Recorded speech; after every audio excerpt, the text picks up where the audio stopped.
Olá, meus amigos, vamos de reta final aqui do Ministério do Meio Ambiente. Trouxe um pacotão de um monte de questões que considero importante nessa revisão. É claro, não vou passar pela matéria toda, a gente vem fazendo isso nos últimos meses aí com vocês, com nossos professores, indo para cima. Todos eles já desde segunda-feira estão aqui com vocês. Agora minha vez de passar, e amanhã, galera, tem um dia especial, que é a correção ao vivo do simulado. São várias horas aí de correção, com vários comentários importantes dos nossos professores. Não perca a nossa correção do simulado. Esse aqui é uma reta final para o Ministério do Meio Ambiente. Já deixando aqui uma boa sorte para todos, que vocês possam ir bem nessas provas, que o Som ao Concurso possa ter te ajudado nessa sua fase final. Galera, vou revisar aspectos de legislação importantes e aspectos da parte de floresta que os nossos professores não fizeram, e aí vou fazer aqui para vocês para complementar essa revisão de reta final para vocês. Vamos lá, galera! O professor está num cenário diferente. O professor está num cenário diferente aqui. Eu estou no Brasil, estou em Brasília. Muita grata satisfação de estar em Brasília, gravando aqui dos nossos escritórios em Brasília. Hoje, especificamente, do escritório do meu pai aqui, com esse bandolim maravilhoso aqui atrás de mim. Olha que beleza! Vamos lá, galera! Vamos começar falando de princípio do desenvolvimento sustentável. Não vou falar de todos os princípios, mas sim daqueles que considero que sejam importantes e que talvez caia na sua prova. Olha aqui. Princípio do desenvolvimento sustentável tem previsão constitucional. Esse é o primeiro ponto que a prova pode cobrar de você. Artigo 225 da Constituição Federal tem de forma expressa o princípio do desenvolvimento sustentável. E ele surgiu não na Constituição Federal, é um princípio antigo. Ele vem desde lá da Conferência Mundial de Meio Ambiente em 1972 em Estocolmo. Toma cuidado nisso, na Suécia. E foi repetido em diversas outras conferências, inclusive na ECO 92. E as questões cobram mais ou menos assim: a efetividade do princípio do desenvolvimento sustentável na gestão ambiental está relacionada à responsabilidade ambiental entre as gerações, mas não à solidariedade perante as necessidades das gerações futuras, pois a livre iniciativa de mercado orienta a ordem econômica brasileira. Galera, apesar de parecer verdade que a iniciativa, a questão econômica, ela orienta de fato o rumo do país, mas, galera, um ponto importante aqui para vocês: gerações futuras é a preocupação basilar do princípio do desenvolvimento sustentável. Então a questão está completamente errada, porque fala que não há solidariedade perante as necessidades da geração futura. Esse é um dos pontos basilares do princípio do desenvolvimento sustentável, e é por isso que essa questão está errada. Tranquilo? Maravilha, professor! O ritmo hoje da nossa revisão é um pouco mais rápida. Vocês estão acostumados com a aula um pouquinho mais lenta, que a gente explica, entra no detalhe e tudo mais. Hoje, como é uma revisão, que todo o material está dentro da nossa plataforma, hoje o ritmo é um pouquinho mais acelerado. Vamos lá comigo. Maravilha, professor! Tá barbudo também, professor! Eita, o professor nunca ficou tão barbudo na vida. Olha aqui, princípio do poluidor pagador. Artigo 3º o parágrafo 3º do artigo 225 da Constituição Federal, ou seja, tem previsibilidade expressa. Esse é um dos pontos que as provas vêm sempre cobrando. Fala assim: o princípio do poluidor pagador não tem previsibilidade constitucional. Nós estamos vendo que o princípio do poluidor pagador está aqui, ó, parágrafo 3º, artigo 225 da Constituição Federal de 88. E fala o seguinte: que as condutas e atividades consideradas lesivas ao meio ambiente vão sujeitar os infratores, pessoas físicas e jurídicas, a sanções penais. Primeiro ponto: pessoas jurídicas podem ser consideradas um infrator, professor? Claro que pode. Está sujeita à sanção penal, professor? Está sujeita à sanção penal. Olha aqui: sanções penais, que é a responsabilização criminal. Sanções administrativas, que são as multas, e as sanções administrativas, independente da obrigação de reparar os danos, responsabilidade civil. Tranquilo, galera?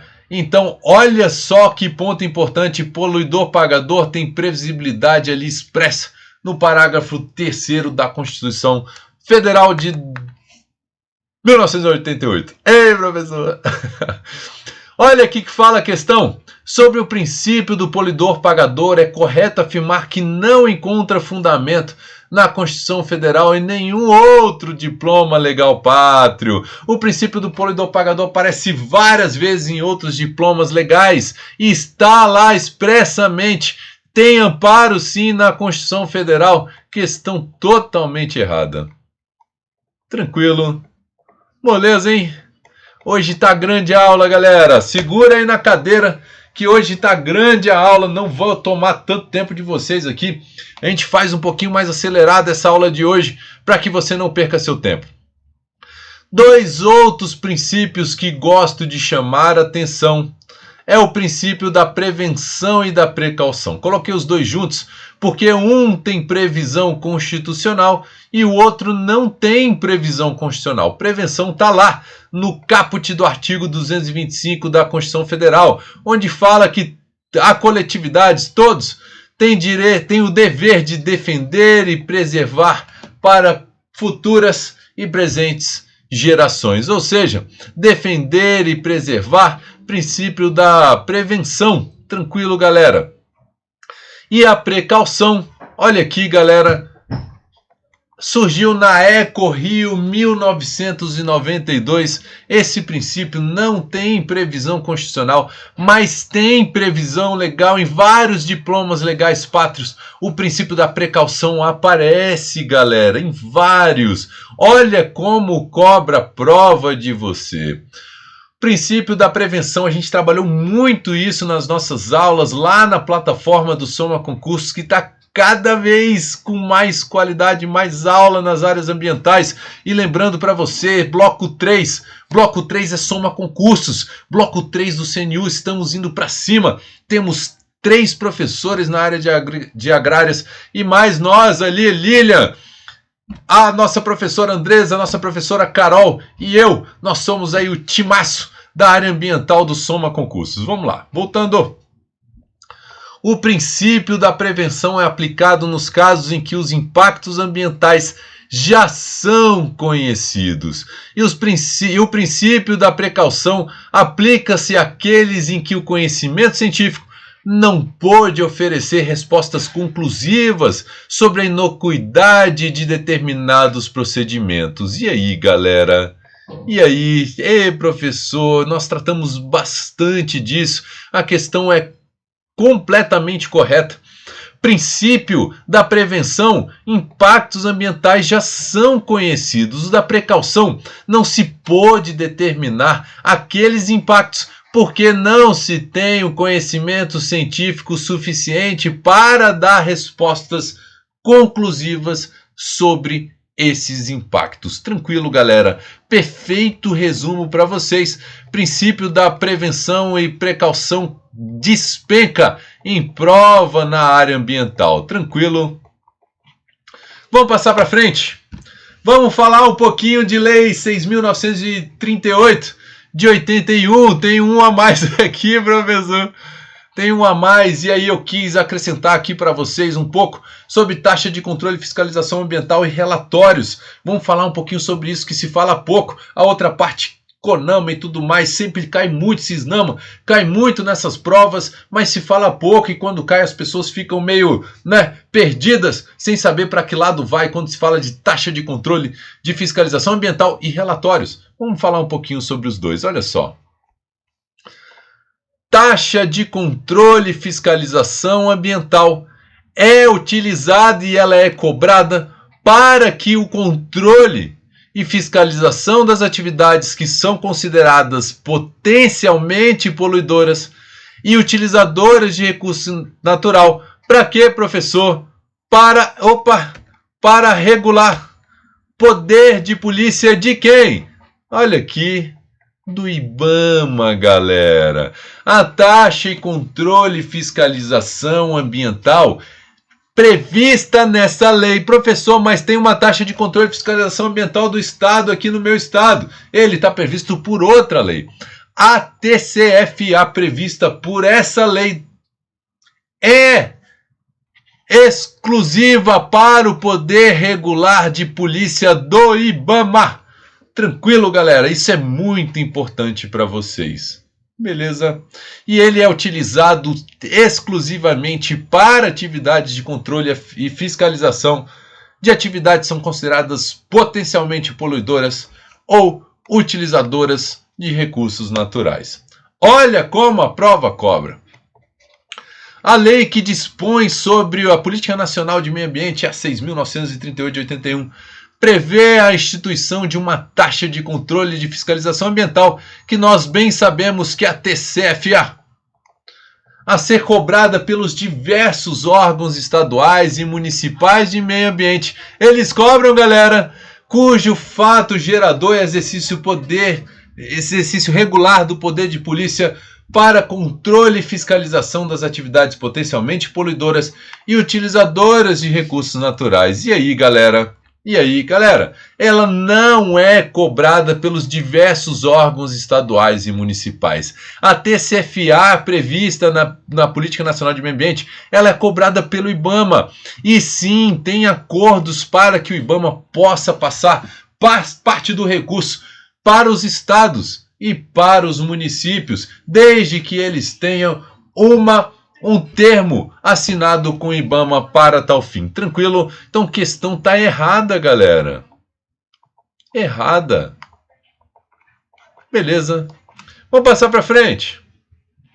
Vamos falar de relatório de atividade. Se fala pouco, todas as aulas que estão aí fora falam muito pouco de relatório de atividades. Então, quis trazer para vocês o que é esse tal de relatório de atividades. Pessoal, todas aquelas atividades que estão lá no anexo da Lei 6.938 que precisam reportar, né, precisam preencher o Cadastro Técnico Federal, que são obrigatórios o preenchimento do Cadastro Técnico Federal, eles precisam todo ano apresentar o seu relatório de atividades. Então é exatamente esse relatório de atividades, dessas atividades chamadas potencialmente poluidoras ou utilizadoras dos recursos naturais. Eles precisam apresentar o relatório. E olha só, detalhes sobre o relatório. Olha aqui, galera. Eles precisam entregar o relatório até 31 de março de cada ano, galera. Todo ano tem que entregar? Todo ano tem que entregar. E toma cuidado com essa data, galera. Ele pergunta de várias formas diferentes. Até 31 de março de cada ano é obrigatório para as empresas ou pessoas físicas ou jurídicas potencialmente poluidoras ou utilizadores de recursos naturais entregar o seu relatório. Professor, se ele não entregar até esse prazo, professor, multa de 24% da TCFA devida. E olha aqui, a finalidade é para colaborar com os procedimentos de controle e fiscalização. Uma vez que eles reportam o relatório de atividades, a fiscalização tem acesso a esse relatório de atividades. Isso facilita a aplicação dos procedimentos de controle e fiscalização. Tranquilo? O que mais, professor? Quando mais de uma atividade está sujeita à fiscalização, pagará taxa relativa apenas a uma delas, pelo valor mais elevado. Ou seja, não precisa pagar TCFA de duas taxas combinadas.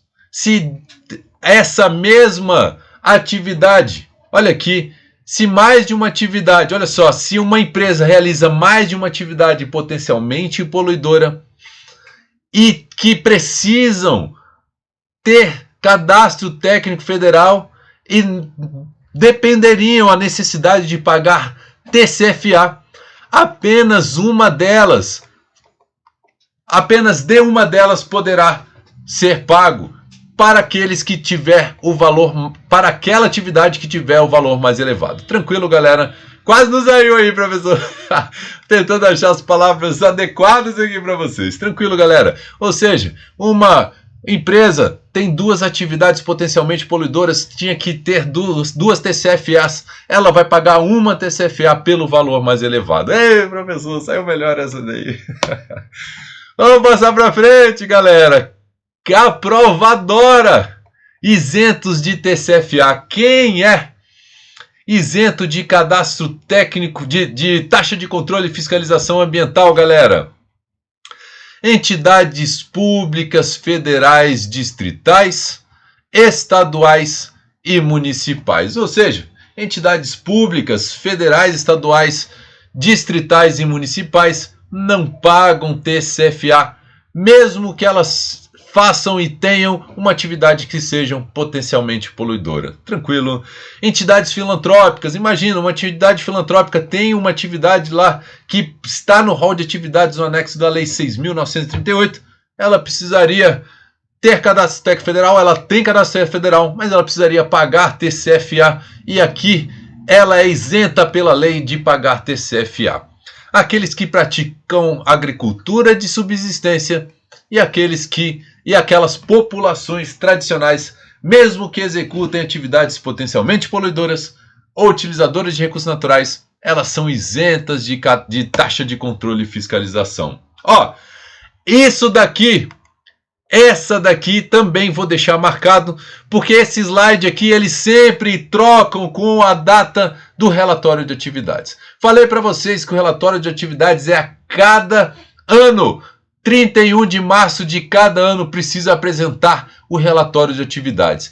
A TCFA é o último dia útil de cada trimestre do ano civil, que talvez não seja 31 de março de cada ano. Tranquilo, galera? Beleza? Muito importante para vocês esse aspecto aqui. Passando para frente.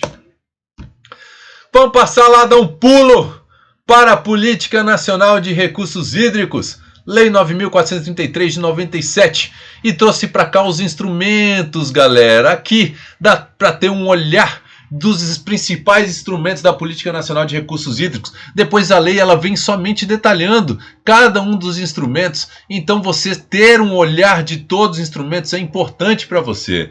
Plano de Recursos Hídricos é um instrumento da Política Nacional de Recursos Hídricos. Para se implementar a política, precisa de um plano, e o plano é um instrumento. Enquadramento dos corpos de água em classe, segundo os usos preponderantes da água, segundo a CONAMA 357, não é 257, 357. O enquadramento do corpos de água em classe também é um instrumento da Política Nacional de Recursos Hídricos. Lá na nossa aula a gente detalha cada um deles, fala bastante, bem profundamente cada um deles. Estou dando aqui uma visão de quais são os instrumentos. A outorga do direito de uso de recursos hídricos, e eu chamaria atenção e diria para você olhar no seu material quais são os usos sujeitos à outorga. Isso é muito importante que você olhe lá no seu material. Não vou passar aqui, senão eu dou a aula inteira. Quais são os usos não sujeitos à outorga? Isso, quando cai, normalmente cai isso, tá, galera? Não sujeitos à outorga. Galera, cobrança pelo uso de recursos hídricos, sempre feito naqueles que estão sujeitos à outorga. Cobrança pelo uso de recursos hídricos também é um instrumento da Política Nacional de Recursos Hídricos, e o Sistema de Informações sobre Recursos Hídricos, tranquilo, galera, também é um instrumento da Política Nacional de Recursos Hídricos. O que mais, professor? Vamos dar uma olhada aqui nessa questãozinha recente, galera. A água é um recurso natural limitado. É, professor? Sim. Dotado de expressivo valor econômico, é? É sim, necessário para o desenvolvimento de toda a cadeia produtiva, imprescindível para a manutenção da vida humana. É, professor? É sim. Animal e vegetal também. Dada sua importância, foi constituída a Política Nacional de Recursos Hídricos, que tem instrumento entre outros. Caramba, professor, ficou faltando coisa aí, professor, ficou faltando. Oh, meu Deus. Mas vamos botar certo na questão, porque até aqui estava tudo certo. Tranquilo. Então, os instrumentos são aqueles que a gente já viu: plano de recursos hídricos, enquadramento, outorga, cobrança, sistema de informação de recursos hídricos. Tranquilo, galera? Maravilha, professor. Vamos passar para frente? Vamos passar para frente aqui para a gente poder matar essa matéria, essa revisãozinha aqui de vocês. Olha aqui. Criação de unidade de conservação. Vamos falar lá de Lei 9.985 de 2000 e Decreto 4.340 de 2002. A criação, e eu quis trazer essa parte porque há uma confusão imensa sobre o processo de criação, expansão de unidade de conservação ou mesmo desafetação. Então quero tratar um pouco sobre esses aspectos aqui. O professor está aparecendo pouco o rosto hoje porque o professor tá aqui parecendo descabelado. Então tô ficando mais escondidinho aqui de vocês, mas tô aqui, galera. Vamos lá. A criação de uma unidade de conservação, galera, como a gente disse demais nas nossas aulas, ela é precedida de vários estudos técnicos, ela é precedida de consulta pública. Professor, precisa ter consulta pública para a criação de unidade de conservação? Precisa. Estudos técnicos? Precisa. E isso é feito, galera, para identificar a localização, a dimensão, limites mais adequados para a unidade. Tranquilo, galera? Isso é principalmente o motivo dos estudos técnicos. Vai identificar onde está, qual é o tamanho e qual deveria ser o limite mais adequado dada a situação do local. Tranquilo? Olha como cobra a prova. A criação de uma unidade de conservação será precedida de estudos técnicos, certinho, exigindo-se a realização de consulta pública apenas se tiver ocupada por população indígena. Coisa horrível, professor. Questão horrível de errada. Não, exige-se sim a realização de consulta pública, não apenas quando estiver ocupada por população indígena. Tranquila, galera? Vamos falar lá do uso, as UCs do grupo de uso sustentável podem ser transformadas total ou parcialmente em unidades do grupo de proteção integral por um instrumento normativo de mesmo nível hierárquico que criou essa de uso sustentável. Ou seja, se você tem uma unidade de conservação de uso sustentável e quer-se, por diversos motivos ambientais ou pela proteção do local, quer-se transformá-la em proteção integral, da categoria de proteção integral, qualquer uma daquelas categorias que a gente estudou bastante. Ele pode o fazer com o mesmo instrumento normativo, professor? Sim, se foi criado com decreto, ele pode o fazer mediante o decreto, ou seja, um decreto para transformar essa unidade de conservação de uso sustentável em uma unidade de proteção integral. Tranquilo? Beleza. Moleza, estamos falando de criação de UC. Vamos falar de ampliação dos limites.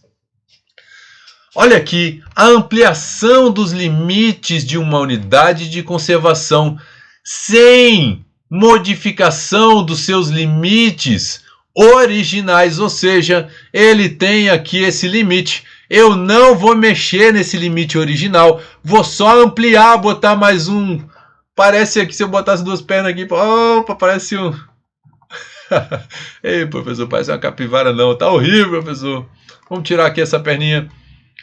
Ei, borracha, professor só faz bobeira. Então, se eu quero aumentar os limites sem aumentar os limites originais, pode ser feito pelo mesmo instrumento hierárquico normativo. Tranquilo? Se eu criei por decreto essa original, eu posso aumentar os limites por decreto, desde que eu não altere esses limites originais. Agora, para eu reduzir os limites da unidade de conservação, para eu desafetar, ou seja, mudar a finalidade daquela área, precisa ser feita mediante lei específica. Professor, mesmo se eu criei essa unidade por decreto, sim, para desafetar ou reduzir o limite, meu amigo, precisa de lei. Precisa de lei. Tranquilo? Vamos pular lá para a Lei 11.284 de 2006. Concessão florestal. Amo concessão florestal. E quem passar aí no MMA e gostar de trabalhar no Serviço Florestal Brasileiro, sugiro, é muito gostoso. Tranquilo? Vamos ver aqui, ó. O PAOF para concessão florestal, olha aqui, considerará as políticas e o planejamento para o setor florestal. A reforma agrária. Olha só, galera, isso está dizendo o seguinte: o PAOF é o PP, é Plano Plurianual de Outorga Florestal. O Plano Plurianual de Outorga Florestal, ele, olha só, considera vários e diversos aspectos para sua formulação, e disse para vocês que um colega meu trabalhou 5 anos aqui, amicíssimo meu, Marcos Balk, trabalhou 5 anos aqui na elaboração do antigo PAOF, hoje PPAOF. Ele considera diversos aspectos e ele fazia isso. Analisava as políticas e o planejamento para o setor florestal naquele período. Se tinha reforma agrária naquela área ou não, se tinha regularização fundiária na área, se tinha agricultura, como é que estavam as questões relacionadas ao meio ambiente, como é que estavam as questões relacionadas aos recursos hídricos. Ele é muito bom de gel, esse rapaz, Marcos Balk. O ordenamento territorial e o desenvolvimento regional. Galera, isso é e tem que ser considerado na formulação para evitar qualquer tipo de conflito. Por isso que até o zoneamento ecológico e econômico, tanto nacional, estadual e outros instrumentos relacionados ao uso do solo, parcelamento do solo, por exemplo, isso é considerado no PPAOF. E o que não é considerado, professor? Ou seja, o que deve ser obrigatoriamente excluído do Plano Plurianual de Outorga Florestal? Tem que ser excluído, galera, unidades de conservação de proteção integral. Isso daqui, galera, é decoreba e você tem que saber para sua prova. Não fará... Ó, eu chuto que vai cair na sua prova. Eu chuto que vai cair na sua prova esse slide. A exclusão das unidades de proteção integral, ou seja, as unidades de proteção integral não participam do Plano Plurianual de Outorga Florestal. As RDS, as RESECs, as reservas de fauna, as áreas de relevante interesse ecológico, salvo quando tiver admitida no plano de manejo da unidade de conservação. Ou seja, há uma possibilidade, mas de uma forma geral, se só te pergunto, se a prova só vier falando áreas de proteção integral têm que ser excluídas do PPAOF, você vai falar, é verdade, bota certa nessa questão. Tranquilo, galera? A exclusão de terras indígenas das áreas ocupadas por comunidades locais e das áreas de interesse para a criação de unidade de conservação de proteção integral. Então, além de excluir aquelas de proteção integral, aquelas que sequer, ou seja, as áreas de interesse para que se torne de proteção integral, também é excluída, assim como as terras indígenas também. Tranquilo? Beleza? Passando para frente, olha como a prova cobra. É permitida a concessão de florestas públicas em qualquer espaço ambiental especialmente protegido, uma vez que a Lei 11.284 de 2006 excepcionou a aplicação da Lei de Unidade de Conservação nesse aspecto. Completamente errado e já falamos o porquê no slide anterior. Tranquilo? Sim, áreas de proteção integral são excluídas e não é permitida a concessão em qualquer espaço especialmente protegido. Essa afirmação está errada.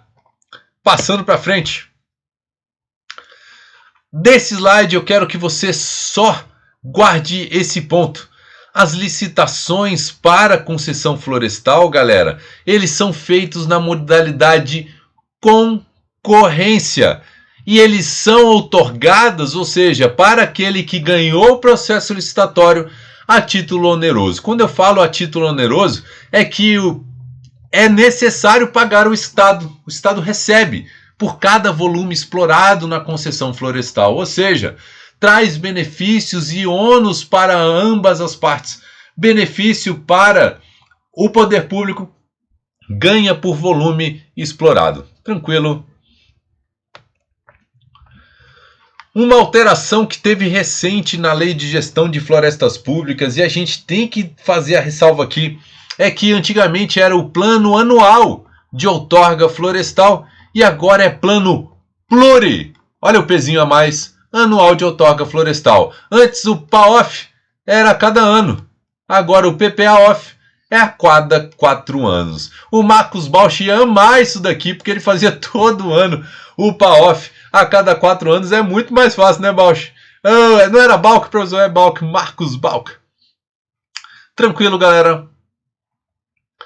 Os prazos do PPA-OF têm que serem compatíveis com os do plano plurianual. Isso é muito importante. Tranquilo, galera. Professor, e pode alterar esse PPA-OF durante o período de vigência? O PPA-OF poderá ser alterado sim nesse prazo de 4 anos, se tiver necessidade de fazer alteração, pode ser alterado, mas desde que respeite os procedimentos, tanto que foram utilizados para elaboração como aprovação. Os procedimentos de elaboração e aprovação têm que ser respeitados. Tranquilo? Vamos passar para a dendrometria florestal, porque florestal não cai, despenca na sua prova. E vamos falar aqui dos fatores que afetam a forma do fuste. O fuste, galera, nada mais é que o tronco de uma árvore. E ele tem diversos formatos. E esse formato vai depender, e os diversos formatos a gente discute na nossa aula, tá lá nas nossas aulas. Mas a depender da espécie, ele vai ter um formato específico. A depender da idade, ele vai ter um formato específico. A depender do espaçamento, ele vai ter um formato específico. E a depender da qualidade de sítio do local, também vai ter um tipo específico. Ou seja, quanto menor o espaçamento, menor a conicidade, ou seja, menos assim fica o tronco. Tem vários troncos que são assim, ele fica mais retinho. Por isso que numa plantação de eucalipto, por exemplo, ele coloca no espaçamento às vezes 1 por 1. 1 por 1, 1 metro. Depois de 1 metro já bota o outro aqui. Porque a busca por luz aqui pela copa vai fazer com que ele fique cada vez aqui, ó, mais retinho, mais fininho. Tranquilo? Quanto menor a qualidade do sítio, ou seja, a qualidade do local. Sítio se chama local. É aquela área que ele está, imagina. O solo, a qualidade do sítio é muito afetada pela qualidade do solo. Quanto melhor a qualidade do sítio, mais regular. Quanto menor a qualidade do sítio, mais irregular o fuste é. Tranquilo? Vamos falar um pouquinho dos métodos para se determinar o volume daquele fuste, desse tronco. Professor, como é que eles determinam o volume de um tronco, professor? Primeiro método é o método do xilômetro, que mergulha numa bacia a tora. A água está aqui.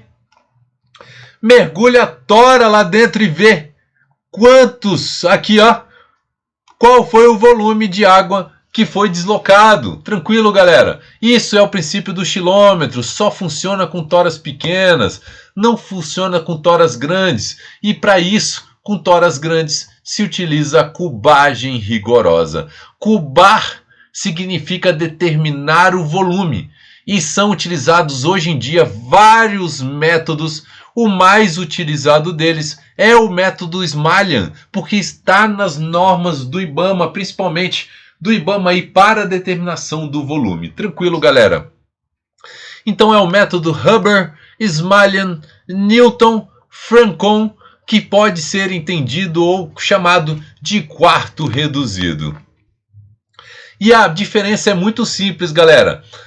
O Huber, ele faz uma medida só da área, da metade, e multiplica pelo comprimento para se obter o volume, ou seja, a medição é feita no meio do tronco.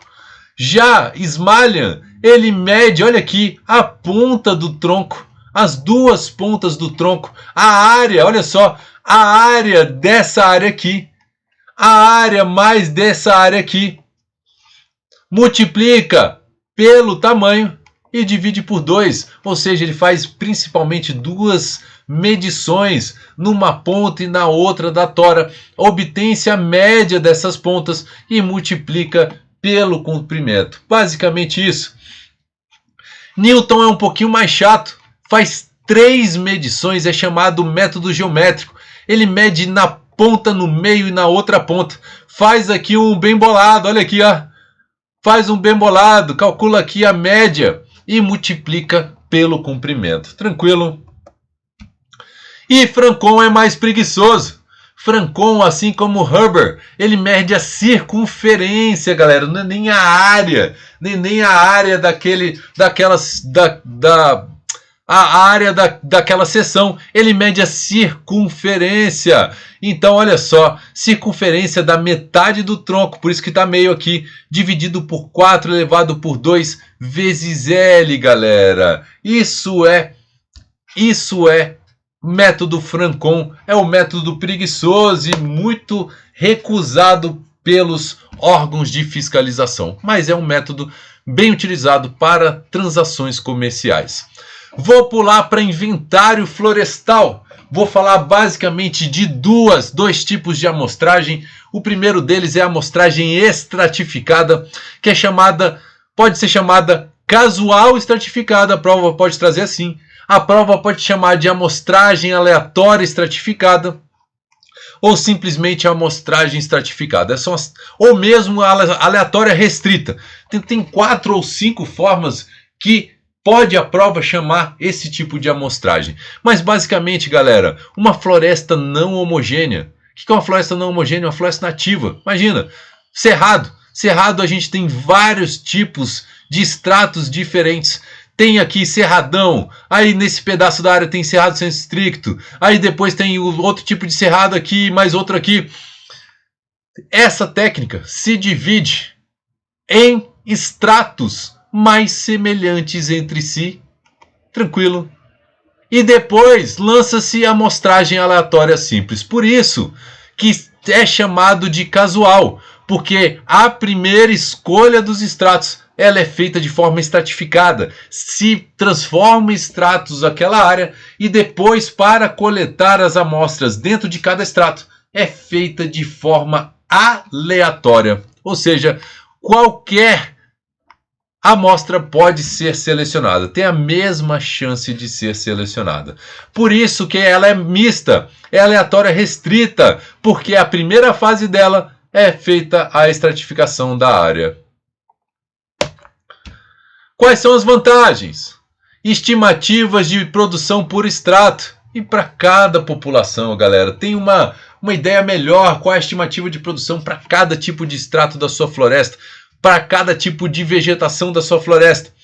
Dá uma estimativa mais precisa para aquelas florestas que são florestas nativas principalmente e tem o menor custo de coleta de dados. Tranquilo, galera?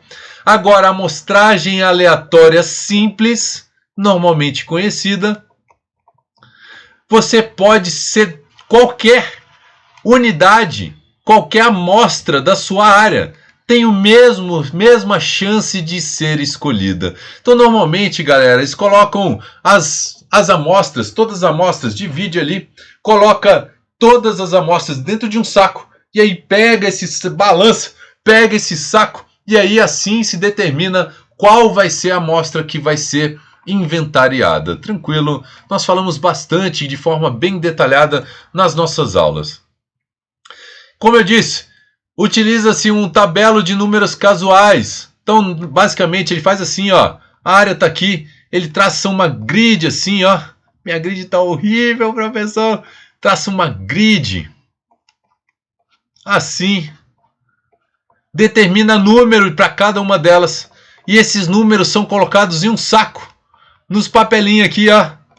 E aí vai se tirando cada papelzinho desse. E aí, se essa for escolhida, por exemplo, ela vai ser inventariada. Se essa for escolhida, ela vai ser inventariada. Tranquilo, galera. Se essa vai ser inventariada. É assim que funciona. Vamos falar de manejo florestal. Caramba, professor! Tem vários outros tipos de inventário florestal, galera. É importante você voltar na nossa aula. Tem vários outros tipos que vale a pena dar uma olhada, porque os que caem mais são esses dois, mas tem vários outros tipos também. Tipos de desbaste. Temos o desbaste seletivo, temos o desbaste sistemático ou mecânico. O desbaste seletivo remove de acordo com a qualidade da árvore. Galera, eu tô falando disso aqui, ó. Floresta. Você tem uma floresta.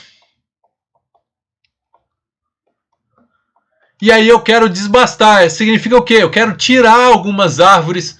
Vou botar aqui mais uma árvore que eu vou tirar aqui, ó. Quero tirar algumas árvores, cortar essas árvores, desbastar.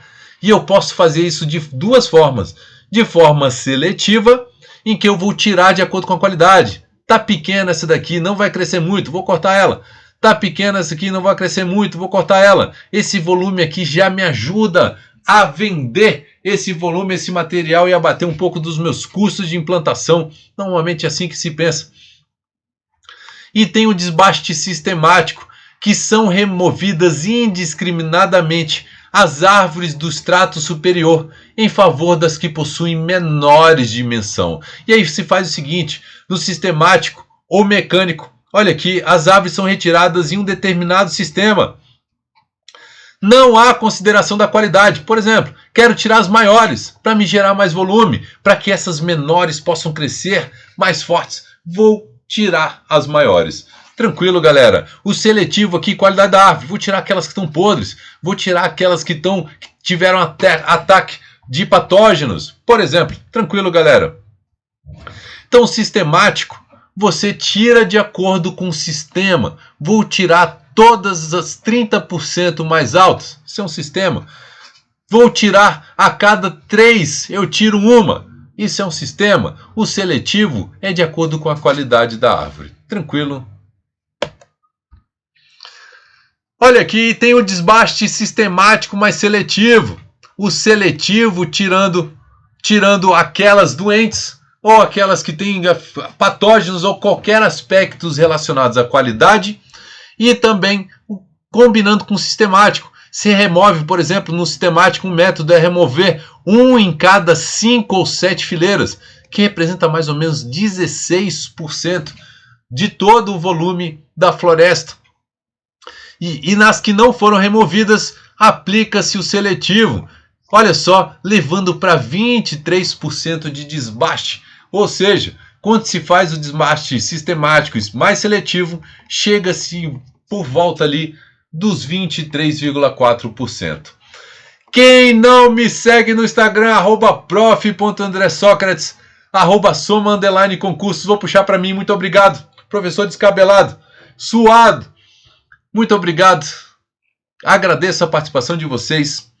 Espero que o Soma Concurso tenha contribuído na sua aprovação.